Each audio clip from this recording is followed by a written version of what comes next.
శ్రీ గురుభ్యో నమః. శ్రీమద్భాగవతమునకు మాస్టారు ప్రసాదించిన వివరణను చెప్పుకుంటూ ఉన్నాము.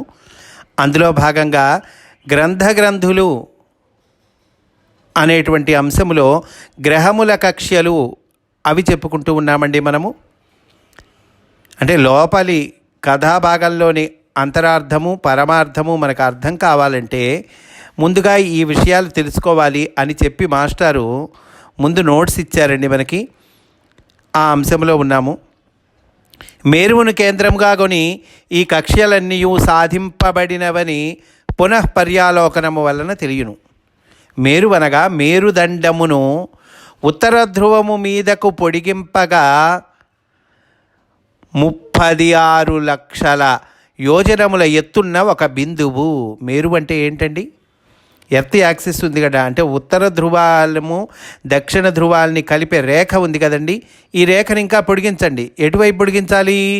ఉత్తర ధ్రువం వైపు పొడిగించాలి. పొడిగిస్తే 36 లక్షల యోజనముల ఎత్తు అంత దూరంలో ఉన్న ఒక బిందువు అదండి మేరు అంటే. అతటి నుండి చూచినచో సూర్యుడు గ్రహములను కుమ్మరిసారెపై నిలిపిన చీమల బారుల వలె తిరుగుతుండును. ఆ ప్లేస్లో కనుక నిల్చొని చూస్తే ఎట్లా ఉంటాయండి సూర్యుడును గ్రహాలు? ఈ సూర్యుడు గ్రహాలు ఇవన్నీ ఎట్లా ఉంటాయి? కుమ్మరిసారెపై నిలిపిన చీమల బారుల్లాగా ఉంటాయిటండి. ఎంత పెద్దవండి ఇవి! భూమి కానీ సూర్యుడు కానీ ఇవన్నీ సామాన్యమైనవే, చిన్న చిన్నవే, పెద్ద పెద్దవి. ఆ పెద్ద పెద్దవే చీమల బారుల్లా కనిపిస్తాయిట. అంత దూరం అండి, సామాన్యం కాదండి.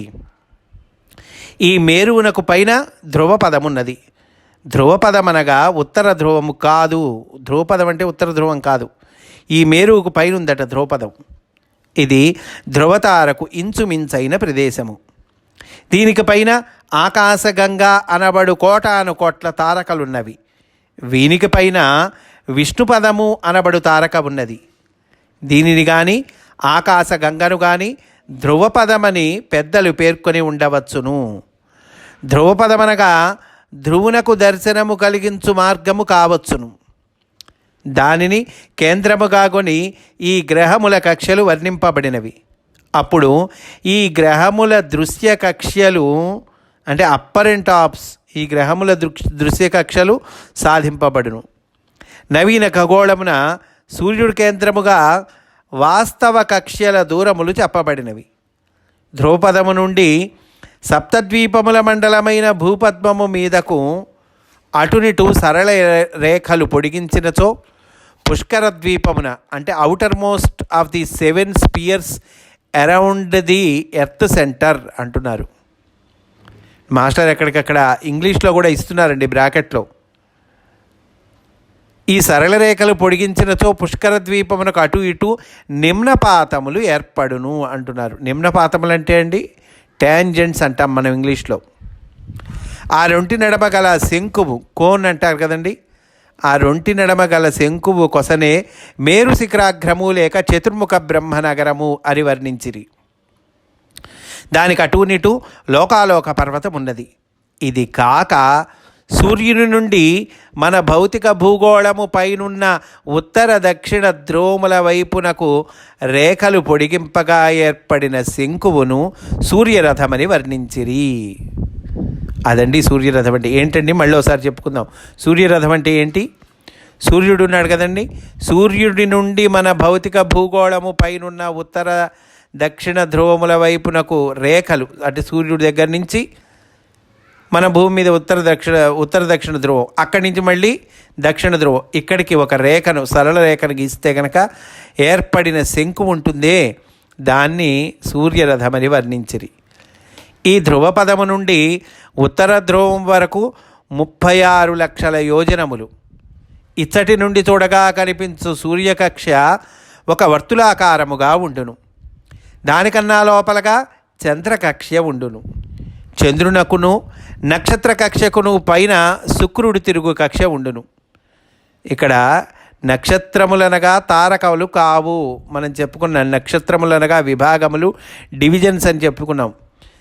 మళ్ళీ చెప్తున్నారండి మాస్టారు, నక్షత్రములనగా తారకలు కావు. భూమధ్య రేఖ చుట్టూను చంద్రుని సూర్యుని దృశ్య గమనము వలన ఏర్పడిన సమ విభాగములు. శుక్రుని కక్ష ఈ దృశ్యమానమైన నక్షత్ర విభాగము కన్నా వెలుపలనున్నను కిటికీలో నుండి చెట్లను చూసినట్లు సూర్య శుక్రాదులను కూడా నక్షత్రములలోనే కొలుచుతున్నాము. శుక్రునకు పైన సూర్యునకు దగ్గరగా ఉన్నట్లు బుధుని కక్ష ఉన్నది. అంతకన్నా మీద ఉన్నట్లు కుజుని కక్ష కనిపించును. దానికి వెలుపలగా బృహస్పతి కక్ష, దానికి వెలుపలగా శనైశ్చర్య కక్ష ఉన్నవి. దానికి వెలుపలగా సప్త ఋషులను తారకలు, వానికి వెలుపలగా సింసుమార చక్రము కనిపించును. అప్పుడు దాని యందు గొడ్లపాకలో స్తంభము వలె ధ్రువతార కనిపించును. సూర్యమండలము కన్నా దిగువగా రాహువు, అంటే సూర్యమండలం కన్నా దిగువగా అంటే ఇంకా దక్షిణానికండి, రాహువు కక్ష ఉన్నది. దానికి దిగువగా సిద్ధులు, చారణులు, విద్యాధరులు, దానికి దిగువగా యక్షులు, భూతప్రేతములు అనబడు కొరవిదయ్యముల వంటి వెలుగుల కక్షలు కలవు. వెలుగుల కక్షలు అంటే ఆస్ట్రాయిడ్స్ అండి. వానికి దిగువగా మేఘమండలం ఉన్నది. ఇచ్చట మేఘమండలం అనగా సప్తద్వీపములలో జంబూద్వీపమైన మన భూగోళము కాక దాని చుట్టూను జలములు ఏర్పడుచుతున్న ఒక నిత్య కక్ష. ఇది మన భూగోళముపై ఉండవలసిన జలముల పరిమాణమును సమపాళమున ఉంచుటకు కావలసిన శీతోష్ణములతో ఆవిరులుగా తేలుచుండును. ఈ మేఘమండలమునకును భూమిపై ఉన్న జలములకును నడుమ భూమికి చాలా దగ్గరగా ఏర్పడినవే మన మెరిగిన మేఘములు. ఈ మేఘమండలమునకు దిగువ ఉన్నట్లు మన భూగోళము కనిపించును. భూగోళపు పైపొర మొదలుకొని ఖగోళ గర్భబిందువు వరకును 7 కక్షలున్నవి. చూడండి, భూగోళపు పైపొర మొదలుకొని భూగోళ గర్భబిందువు వరకు 7 కక్షలు ఉన్నాయిట. అవే అతలము, వితలము మొదలగు 7 అధోలోకములు అంటున్నారు. అంటే ఇవి భూమి లోపల ఉన్నాయండి. ఇవి అధోలోకములు ఇవి అంటున్నారు. కనుక బిలస్వర్గములు అనే అంశంలోకి మనము ప్రవేశిస్తూ ఉన్నాము. మాస్టారు చెప్తూ ఉన్నారు, భూమి పైపొరకు దిగువగా భూగర్భము వరకును వరుసగా 7 లోకములు వర్ణింపబడినవి. ఈ భూమికి లోపలి భాగం అండి ఇదంతా కూడా. 7 లోకాలు చెప్పారు. చెప్పుకున్నాం కదండి మనం, అధోలోకాలు అన్నాంగా. ఏంటవి? అతలము, వితలము, సుతలము, రసాతలము, తలాతలము, మహాతలము, పాతాళము అనబడునవి. ఇవి 7 లోకాలు అధోలోకాలండి. అందు ఖనిజాదులలో గల ప్రాంతీయ సమాహార చైతన్యములే ఈ లోకములు జీవులుగా వర్తించుచుండునని చెప్పబడినది. ఈ చైతన్యములు మహాశక్తివంతములు. ఏంటి ఈ చైతన్యములు? ఏమిటి అంటే కనుక ఖనిజాదులలో గల ప్రాంతీయ సమాహార చైతన్యము అంటున్నారు. అదండి ఆ చైతన్యం వల్ల, ఈ చైతన్యాలట మహాశక్తివంతములట. దీనినే దివ్యజ్ఞాన శాస్త్రకారులు ఎలిమెంటల్స్ అని పేర్కొనిది. వీరికి వేరుగా దేహములుండవు. ఖనిజములలో చైతన్యము, గ్రహణశక్తి, సుఖదుఖాది అనుభూతి ఎట్లుండునని సందేహము కలుగవచ్చును. మనకి డౌట్ రావచ్చండి. ఏమండి, ఖనిజాలకి చైతన్యం ఏంటండి, గ్రహణశక్తి ఏమిటండి, సుఖదుఖాది అనుభూతి ఏమిటండి అని డౌట్ రావచ్చు అంటున్నారు. మన దేహములలో ఉన్నవి ఖనిజాదులే కదా. మన దేహంలో కూడా ఉన్నాయి కదండి, ఖనిజాదులు ఉన్నాయి. మరి అవేగా మన దేహంలో ఉన్నవి కూడా. ఖనిజాదులతో చేయబడిన పాంచభౌతిక దేహమున గల అణువుల రసాయనిక ధర్మములనగా ఏమో నవీనులు గమనించుటకు నిదానించుట లేదు. నిదానించినచో పైథాగొరస్ చెప్పినట్లు రాసాయనిక ధర్మములన్నీ సచేతనములే గాని అచేతనములు కావు. రసాయనిక ధర్మములు సచేతనములండి, అచేతనాలు కావవి. వానికి నీ ప్రజ్ఞ ఉన్నది.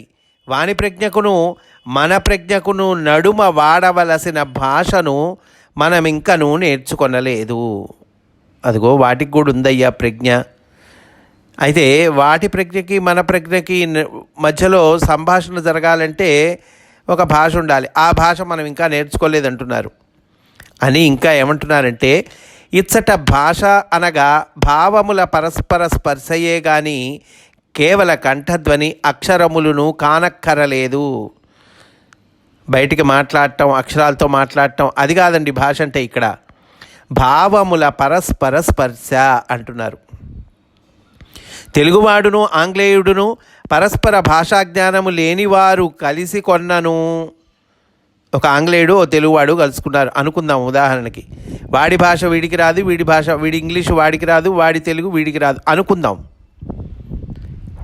కలిసి కొన్నను ఇతరులుగా భావించి ఇతరుల భాష సుందరముగా లేదని హేళన చేయునట్టి అవివేకమును దాటలేదు కదా నవీనుల మనస్సు. ఇట్టి కక్షలెన్నో దాటి వైఖరి మధ్యమా వాక్కులయడ మనకు గల అజ్ఞానమును దాటి పశ్యంతి వాక్కు అంటే concept devoid of vocal and mental sentence. ఆ పశ్యంతి వాక్కు బోధపరుచుకొనగలిగినప్పుడు మాత్రమే ఈ అధోలోక జీవులతో మైత్రి చేయగల ఋషుల దృష్టి మనకు అందును. అంటే ఆ ఋషుల దృష్టి ఏమిటది? ఈ అధోలోక జీవులతో మైత్రి చేయగల ఋషుల దృష్టి. అప్పుడు ఎలా అందుతుంది మనకి ఈ దృష్టి అంటే కనుక పశ్యంతి వాక్కు బోధపరుచుకొనగలిగినప్పుడు అంటున్నారండి. అంటే మనకి వాక్కు 4 స్థాయిల్లో ఉంటుందని చెప్పారు. పర, పశ్యంతి, మధ్యమ, వైఖరి. వైఖరి అంటే లాస్ట్కి మన నుండి వేరై వచ్చేటువంటి వాక్కు, అది వైఖరి వాక్కు. అంతకుముందు 3 స్టేజెస్లో ఉంటుంది అది. పర, పశ్యంతి, లోపల మాట్లాడదాము అనుకొని లోపల అనిపించటము, ఆ తర్వాత అది భావన రూపంలో ఉండటము, ఆ తర్వాత అది అక్షరాల రూపంలో భాష రూపంలోకి రావటము, ఆ తర్వాత బయటికి వాక్కుగా వెలువడటము. ఈ స్టేజెస్ అండి, 4 స్టేజెస్లో మాట మనకి బయటికి రావాలంటే 4 స్టేజెస్లో ముందు లోపల జరుగుతుంది. 3 స్టేజెస్లో లోపల జరుగుతుంది, 1 స్టేజ్లో బయటకు వస్తుంది. కనుక ఈ పశ్యంతి అనేటువంటి స్టేజ్ వస్తుందే, పశ్యంతి వాక్కు బోధపరచుకొనగలిగినప్పుడు అప్పుడు ఇదిగో వీటితో మైత్రి చేయగలిగినటువంటి దృష్టి, ఆ ఋషుల దృష్టి మనకు అందుతుంది. ఆ దృష్టితో జీవ చైతన్యమును గమనించి చెప్పిన కథలే ఈ అధోలోక వృత్తాంతములు. అందలి జీవులు మనలో ఎట్లు సంసర్గము చెందుతున్నారో కూడా ఇందు చెప్పబడినది.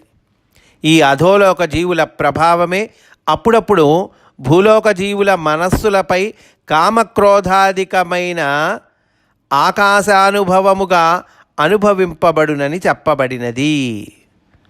అధోలోకాలు ఉన్నాయి కదండి, 7 చెప్పుకున్నాం. అందులో జీవులు, ఆ జీవుల ప్రభావం ఉంటుందే, అది అప్పుడప్పుడు భూలోక జీవులపై పడుతుందట, మనస్సులపై పడుతుందట. అప్పుడు ఏమవుతుంది? కామక్రోధాధికమైన ఆకాశ అనుభవముగా అనుభవింపబడుతుందటండి. మన దేహమును కూడా సప్తలోకములు, సప్తద్వీపములు బీజప్రాయముగా ఉన్నవి. మన దేహంలో కూడా ఉన్నాయండి, సప్తలోకాలు ఉన్నాయి, సప్తద్వీపాలు ఉన్నాయట. ఎట్లా ఉన్నాయి? బీజప్రాయముగా ఉన్నవి. మణిపూరక చక్రమునకు దిగువ మూలాధారము క్రింద వరకును ఈ అధోలోకముల చైతన్యములు మనలో పనిచేయును. మన దేహమందలి ఖనిజాదులైన చైతన్యమూర్తుల ప్రభావములుగా ఇవి మనస్సుపై ప్రసరించుచుండును. రక్తధాతువునందలి హెమోగ్లోబిన్ రాసాయనిక సంఘటనలలో కలుగు భేదముల వలన మనస్సు పోకడలు అంటే మూడ్స్ అండి, మనస్సు పోకడలు మారుచుండునని ఆధునిక శాస్త్ర ద్రష్టలు కూడా సిద్ధాంతీకరించిరి. రక్తధాతువు ఉంది కదండి, అందులో హిమోగ్లోబిన్, అందులో భేదములు కలుగబట్ట అంటే మనలో రక్తం ఉంది, ఆ రక్తంలో హిమోగ్లోబిన్ ఉంది, ఇంకా ఏవో చాలా రసాయనికాలు ఉన్నాయి. వాటిల్లో కలిగేటువంటి భేదముల వలన మనసు పోకడలు మారుతుంటాయండి అని ఆధునిక శాస్త్ర ద్రష్టలు కూడా సిద్ధాంతీకరించిరి. ఇంద్రియలోలత, అన్నపానీయాదుల రుచుల ఎడల చాంచల్యము, వ్యభిచార బుద్ధి మున్నగు విచిత్రములన్నీయు ఈ అధోలోక జీవుల మాయల వలననే మనపై ప్రసరించుచుండునని ఈ పంచమస్కందమున స్థాపించబడినది అంటున్నారండి. మనకు వచ్చేటువంటివి ఉన్నాయే, ఇంద్రియలోలత కానీ, అన్నపానీయాదుల రుచుల ఎడల చాంచల్యం కానీ, వ్యభిచార బుద్ధి కానీ, ఇవన్నీ విచిత్రాలు అంటున్నారు. ఈ విచిత్రాలన్నీ అధోలోక జీవుల మాయల వలన మనపై ప్రసరిస్తాయిటండి అని ఈ పంచమస్కందంలో స్థాపించబడింది. చూడండి, భాగవతం పంచమస్కందంలో ఎన్నున్నాయో చూడండి, ఎంత అంతరార్థం ఉందో, ఎంత పరమార్థం ఉందో చూడండి. ఇట్లాగా ఏ స్కందానికి ఆ స్కందమే. కనుక ఈ బిలస్వర్గములు అనేటువంటి అంశంలో ఉన్నామండి. ఈరోజు ఇక్కడితో పూర్తి చేసుకుందాము. రేపు కూడా ఇదే అంశంలోని విశేషాలను చెప్పుకుందాము అని సవినయంగా మనవి చేసుకుంటూ, స్వస్తి. వాసుదేవా.